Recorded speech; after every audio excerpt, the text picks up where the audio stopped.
Olá, nós vamos apresentar sobre os tópicos gramaticais, em específico regência verbal e nominal. O grupo é composto por mim, Luana Paula, Helena Isaura e Tamires Alves. Vamos iniciar sobre os objetivos do seminário. O nosso objetivo geral é descrever e explanar os tipos de regência, sendo a verbal e nominal, além de classificar e especificar. Já os objetivos específicos são distinguir a regência verbal da nominal, trazer imagens ilustrativas e frases para exemplificar o conteúdo, além de compreender e transmitir o conhecimento adquirido sobre o tema. A nossa metodologia. O presente trabalho de seminário iniciará abordando sobre o significado do termo regência, visto que, a partir disso, será abordando o contexto sobre os tipos de regência, sendo elas verbal e nominal, buscando em consonância exemplificar o conteúdo abordado.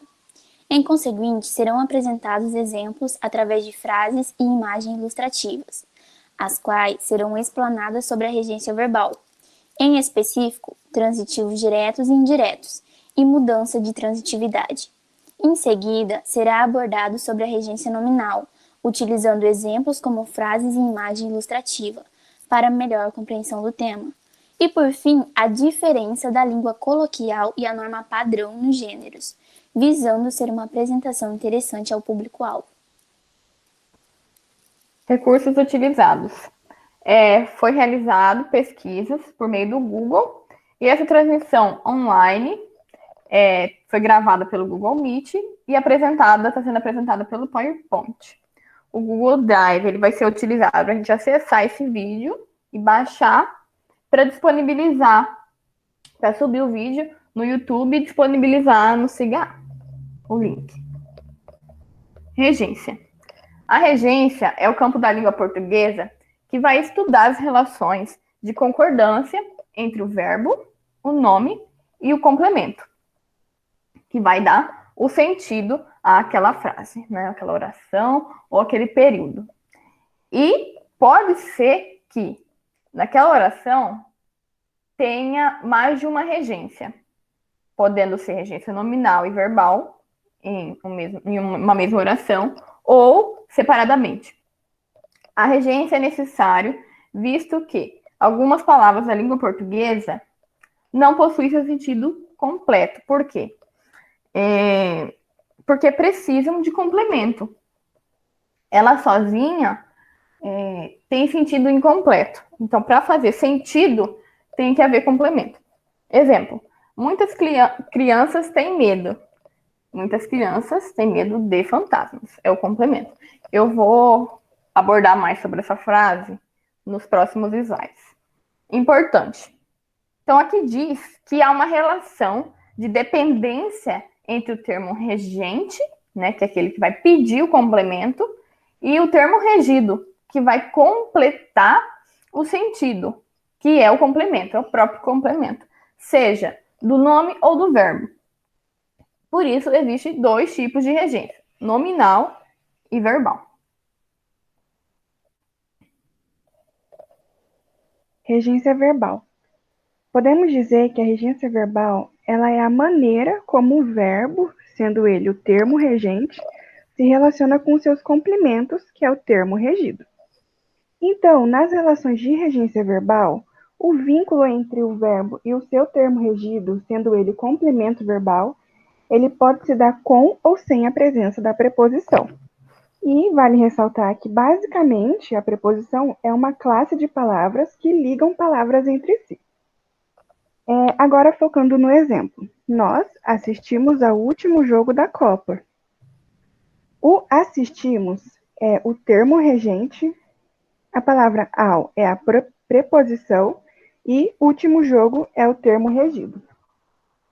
Basicamente, nós precisamos saber que há verbos que eles podem ter sentido completo, ou seja, eles não precisam de complemento, e esses são chamados de verbos intransitivos. E que o oposto do anterior, há verbos que eles não possuem sentido completo, ou seja, é necessário sim o complemento, e esses são chamados de verbos transitivos.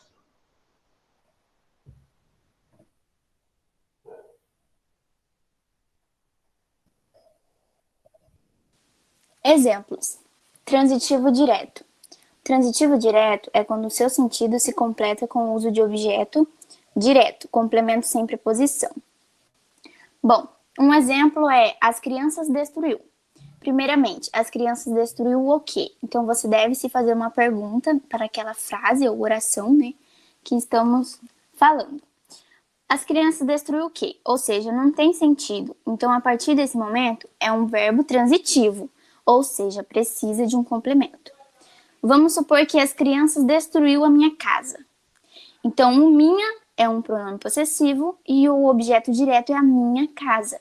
Ou seja, esse complemento minha casa vai dar esse sentido à minha oração, que muitas vezes é sem preposição, ou seja, toda vez que não tiver a preposição, é um transitivo direto. No transitivo indireto, é quando o seu sentido se completa com o uso de objeto indireto. Ou seja, meu namorado discordou. Ou se você não tem esse sentido dessa frase. Meu namorado discordou de quê? Ele tem que discordar de alguém. De alguém ou de mim. Vamos supor que a frase seria meu namorado discordou de mim. O de seria preposição, ou seja, com o complemento da preposição é um transitivo indireto, que é o oposto do transitivo direto. Quando se tem um pronome numeral ou substantivo, ele é o direto. E quando não se tem esse uso da preposição de ou entre outros, é o indireto. Ou seja, era a mesma coisa de eu chegar aqui e dizer gosto, mas aí eu gosto de algo e gosto de alguém. Então, quando eu faço essa julgação da frase, eu já estou dando a resposta. Se é de alguém e de algo, quer dizer que é indireto, uma preposição. Gosto de estudar. Nessa preposição de é o julgamento de transitivo indireto. Ou seja, sendo transitivo e é o complemento, ele tem que se iniciar por uma preposição, deixando isso muito claro. Aí eu tinha uma dúvida que eu tirei recentemente. Se o transitivo direto é a mesma coisa que o objeto direto. Bom, verbos transitivos são verbos no qual precisam de um complemento para fazerem sentido, certo? Ou seja, eles não têm sentido sozinho. Um exemplo disso é finalizei a atividade. Ou seja, finalizei o quê? Quem finaliza, finaliza algo ou alguma coisa. Então, quando você julga essa frase, você já está dando a resposta. Quando é indireto, geralmente você tem que julgar a frase assim, de quem, a quem ou para quem. Mas não quer dizer que não possa ter o direto e o indireto juntos. Um exemplo disso é devolvi o livro ao vendedor. O devolvi aí na frase é os dois, porque devolvi você entende que a palavra devolver é devolver algo. Ou seja, direto e indireto. Ou também não, devolvi. O que será que eu devolvi? Aí vem o complemento, o livro, que seria o objeto direto. Precisando mais ao vendedor. Ou seja, devolvi o livro ao vendedor. O devolvi é verbo transitivo direto e indireto. O livro, objeto direto, e ao vendedor indireto.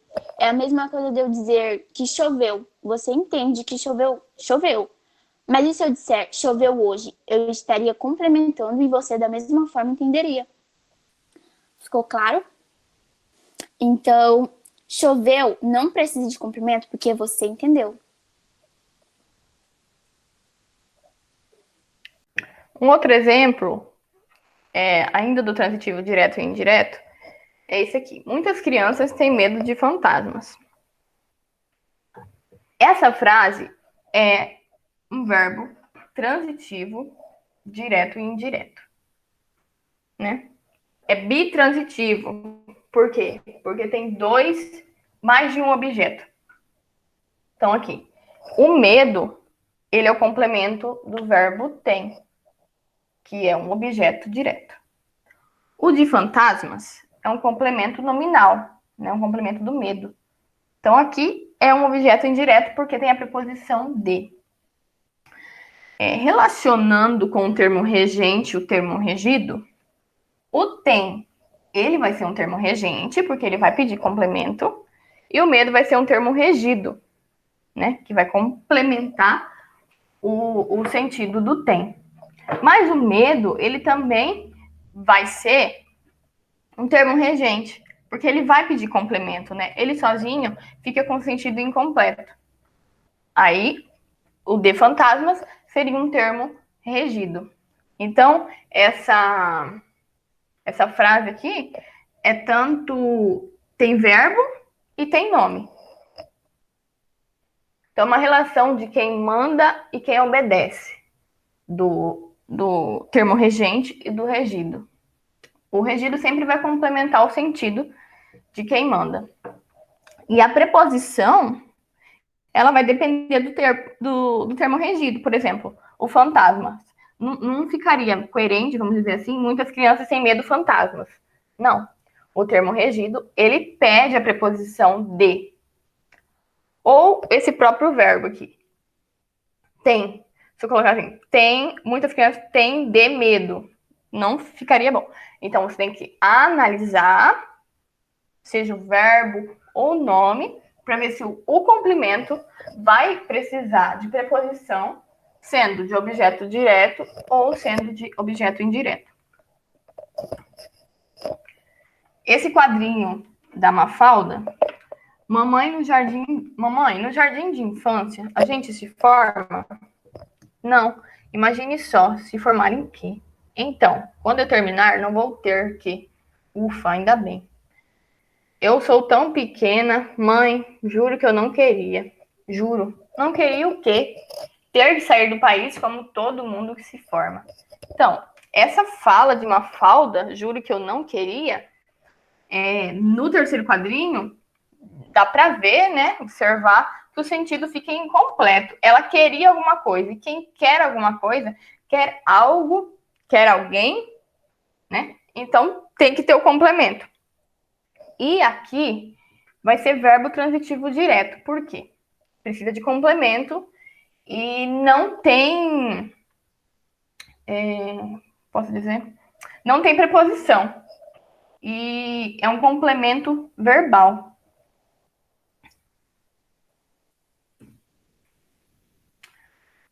Transitividade verbal. O que é? É quando um verbo significativo, né, aquele que faz a ação, ele vai necessitar ou não de um complemento verbal, né? O que é o complemento verbal? É o objeto, direto ou indireto. E se esse objeto, ele vai vir com preposição ou não, né? Como eu já disse, vai depender do termo regido, vai depender do verbo ou até do nome. Então, a gente deve prestar atenção no sentido daquela frase, se está coerente, se vai precisar de complemento com preposição ou não. Existem verbos que apresentam mais de uma regência. O que isso quer dizer? Mais de uma regência é, por exemplo, bitransitivo. Pode haver, né? Em uma frase ter objeto direto e objeto indireto, mas não necessariamente que é via de regra ser assim. Pode vir separadamente. E vai servir para completar o verbo, né? Dependendo da frase. E o que vai mudar o sentido da frase é o artigo, o objeto, os objetos. Objeto direto e objeto indireto. Assistir, o verbo. O médico assistiu o doente. O é um artigo masculino. Objeto direto. Não tem preposição. Esse sentido dessa frase é um sentido de ajudar, de prestar auxílio ao doente. Já a próxima, ontem assistimos a um filme maravilhoso. Esse uma preposição, né? Então, objeto indireto. E essa tem o sentido de ver. Mas na língua coloquial, né, no nosso dia a dia, a gente não liga com preposição, com artigo. Então, aqui, o médico assistiu o doente. Quem lê essa frase, assistiu, é a mesma coisa de ver. Né? E não vai entender que isso aqui tem um sentido de prestar auxílio. Então, vamos dar uma resumida aqui rapidão. Verbo transitivo vai pedir complemento. Verbo transitivo direto não tem preposição. Verbo transitivo indireto tem preposição. Bitransitivo é quando tem os dois objetos, diretos e indiretos, juntos. Verbo intransitivo é quando não vai pedir complemento por si só. Por exemplo, a palavra anoiteceu. Anoiteceu não precisa de complemento. A palavra em si só, ela faz sentido. Então, objeto indireto tem preposição. Objeto direto não tem preposição. Então, a gente tem que analisar os termos, né? O verbo ou o nome, se vai precisar de complemento de objeto direto ou de objeto indireto, ou se não vai precisar nem de preposição, de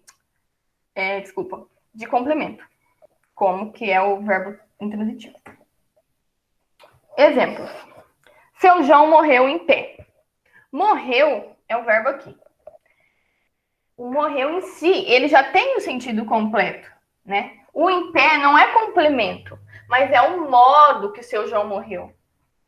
Então, a oração, ela se completa, na verdade, no próprio verbo.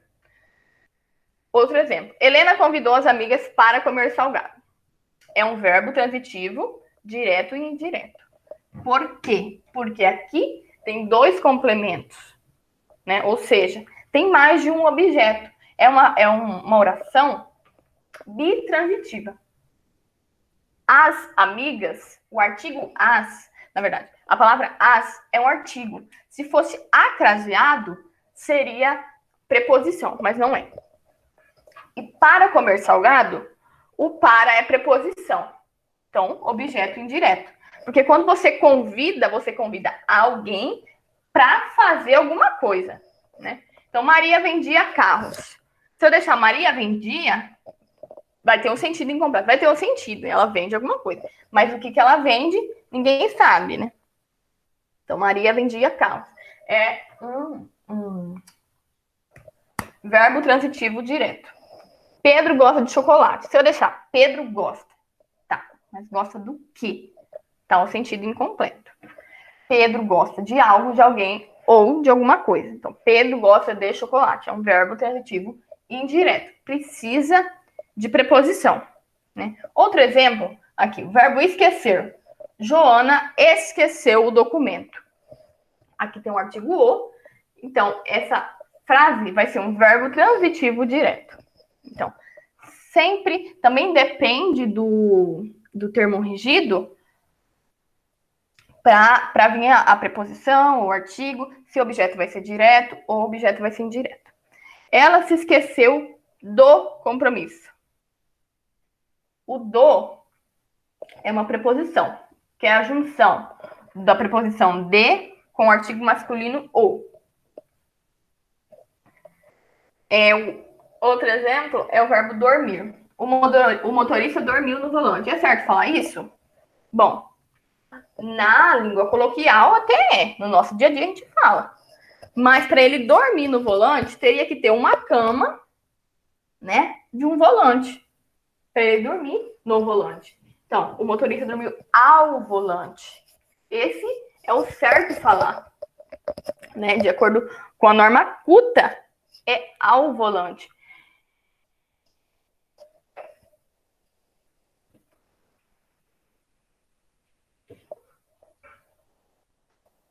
Continuando sobre mudança de transitividade, eu vou classificar esses exemplos com o verbo assistir e chamar.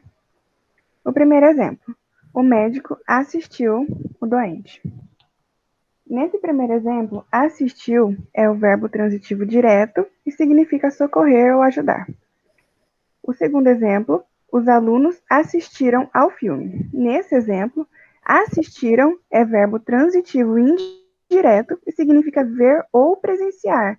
E nesse caso, exige a preposição, que no caso é o ao. O terceiro, Luciano assiste em Cuiabá. Nesse exemplo, assiste é verbo indireto e está sem complemento e ele possui uma preposição, que no caso é o em, e significa morar ou residir. Já sobre o verbo chamar, o exemplo, o poeta chamou a plateia. Nessa frase, chamou é verbo transitivo direto e significa convocar ou fazer vir a frase. Ela chamava pelo pai. A palavra chamava, o verbo chamava, significa invocar e exige a preposição, que no caso utilizou o pelo pai. E, por último, chamei o menino de bobo. Esse verbo chamei é verbo transitivo direto e significa apelidar. Então, apelidou o menino de bobo. Finalizando sobre mudança de transitividade, a partir desses exemplos, nós percebemos que existem verbos com mais de uma regência, ao qual esses mesmos verbos ele passa pela transitividade e ele adota vários significados.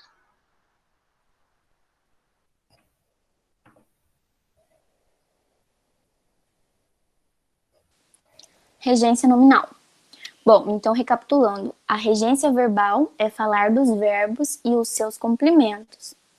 Já na regência nominal é diferente, pois quando eu falo regência nominal é quando eu falo de um nome que pode ser substantivo, adjetivo ou advérbio e os seus complementos. Então, regência nominal é a relação de dependência entre um substantivo, adjetivo ou advérbio, deixando isso bem claro.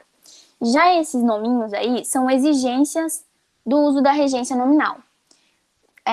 Nomes que exigem o uso da preposição a, como acessível, acostumado, adaptado, benéfico, contrário, imune, ódio. Nomes que exigem o uso da preposição de, capaz, cheio, medo, seguro, sujo, suspeito, temeroso. Nomes que exigem a preposição com, cuidadoso, descontente, generoso, impaciente, ocupado, parecido, relacionado. E nomes que exigem a preposição para, são mal, próprio, odioso, útil e ansioso. Bom, para dar um exemplo da palavra que exige o uso da preposição a, eu utilizei a acostumado. Vamos dar um exemplo. Bom, ele está acostumado com a situação. Ele, o sujeito, está acostumado, que é o regente. E a situação é o regido. Ou seja, o acostumado vai ser o advérbio e com a situação vai ser a preposição mais o substantivo, que vai dar, então, o complemento nominal. Ou seja, ele está acostumado com a situação. Posso utilizar também o acostumado, ele está acostumado com a situação ou ele está acostumado com a situação. Eu posso usar a preposição a e a preposição com juntas. Ou a sozinha. Outro exemplo é sobre os nomes que exigem o uso da preposição de. Você é capaz de passar na prova? O de é uma preposição, né? Então, nesse caso, a preposição de é uma exigência para que se possa relacionar a oração, que é passar na prova, ao adjetivo capaz. Ou seja, mesmo a regência verbal tem as suas ligações com o complemento para que entenda a frase ou oração, a regência nominal também, só que tem umas exigênciazinhas, né? Outro exemplo é tenho amor à vida. Tenho amor à vida. Nessa frase, o substantivo amor necessita de uma preposição para fazer essa contemplação, né, da relação. Então, uma coisa se liga à outra. Tenho amor à vida. Seria, então, tem amor, vida? Ficaria sem sentido. Então, nesse azinho que complementa esse exemplo.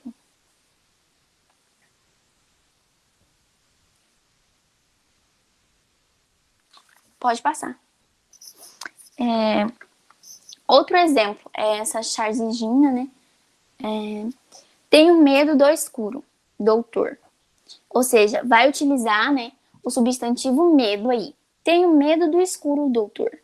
Ou seja, o substantivo medo vai reger, né, a preposição a, mas surge também frequentemente acompanhado da preposição de. Tenho medo do escuro ou tenho medo de escuro, doutor. Pode utilizar, né, essas duas ligações para que se entenda essa frase. Já no outro exemplo, é sobre a personagem Mafalda. Olha, ontem à noite, olhando para o céu, cheguei a uma conclusão. Há muito mais estrelas que as que são necessárias. que as que são necessárias para quê? Ou seja, é um questionamento, né? Para que são necessárias as estrelas? Bom, você pode complementar, né, essa fala dessa pergunta com vários exemplos. Mas qualquer um que você dê, qualquer sugestão que você dê, vai estar complementando um adjetivo que é esse transitivo aí, necessárias. Que as que são necessárias para quê? Então, qualquer exemplo que você complemente aí a pergunta da Mafalda, você estará completando essa frase, complementando, né? Para que seja, então, estabelecida uma relação de regência nominal. Note a presença também do para, da palavra para, que irá introduzir o complemento nominal também. E é justamente o conhecimento das preposições que se torna nominal. E o mais importante na regência. Também é preciso lembrar em conta que vários nomes também estão no regime, assim como a norma verbal também da regência. Então, a gente pode perceber que a regência nominal, ela sempre vai pedir, né? Vai fazer sentido com preposições. Já na regência verbal, objeto direto, objeto indireto, vai depender da frase, da oração, do período. Língua coloquial, norma padrão. Vou na padaria, vou na praia, vou na igreja. O na é uma preposição, né, que é a junção da preposição a com o em. Aqui a gente está utilizando o verbo ir, de ir a algum lugar. Então, sempre que você vai a algum lugar, a norma padrão, ela vai pedir a preposição a. E essa vai ser aceita, a com crase, não na. Então, vou no Rio de Janeiro. Vou ao Rio de Janeiro. Vou no mercado. Não, vou ao mercado. Vou no cinema. Não, vou ao cinema. Né? Mas na língua coloquial, é normal a gente falar. Vou no mercado, vou na escola, né? Não tem bem essa regra no dia a dia, em forma de bilhete, mas isso tudo depende de gênero, né? Se for tratar de um seminário como esse, a gente não pode falar vou na praia. Não é um exemplo, né? Então vai sempre depender do gênero. Esse outro exemplo aqui, vou para a praia, vou para o Rio de Janeiro, vou para o mercado. O que quer dizer aqui? Quer dizer, por exemplo, Luana foi para o Rio de Janeiro. O que quer dizer? Que essa pessoa foi morar no Rio de Janeiro. Ela não foi a passeio, não foi com passagem de ida e volta, só foi de ida. Então, se você falar assim, vou para o mercado, não sei se está errado, né? Porque você não vai morar no mercado. Então, vou ao mercado, né? E essas foram as nossas referências utilizadas para fazer esse seminário.